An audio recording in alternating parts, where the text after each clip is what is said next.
Une prise de parole au milieu de la nuit, devant ces journalistes qui l'attendent déjà depuis des heures. Vladimir Poutine vient faire une contre-proposition des négociations directes avec l'Ukraine. Nous proposons de les démarrer sans délai jeudi prochain, le 15 mai à Istanbul. La Russie est prête à négocier, mais sans conditions préalables. Sans conditions préalables, c'est-à-dire sans observer de cessez-le-feu. C'est pourtant l'exigence de Volodymyr Zelensky qui répond prudemment mais fermement ce matin. C'est un signe positif que les Russes commencent enfin à envisager la fin de la guerre.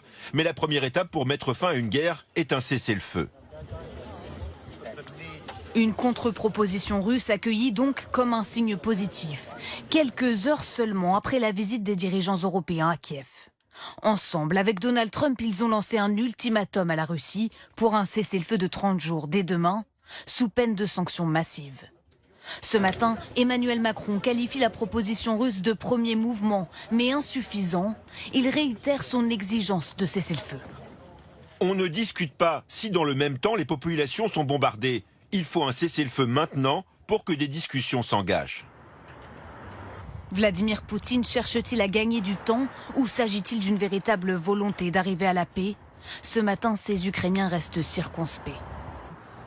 Je pense que du côté des Russes, c'est uniquement pour prétendre vis-à-vis des autres pays qu'ils sont prêts à négocier. Il faut négocier, bien sûr, mais c'est difficile de croire que des négociations directes puissent aboutir à quelque chose. On ne peut pas du tout leur faire confiance. Le président turc Recep Tayyip Erdogan parle lui ce matin d'un tournant historique.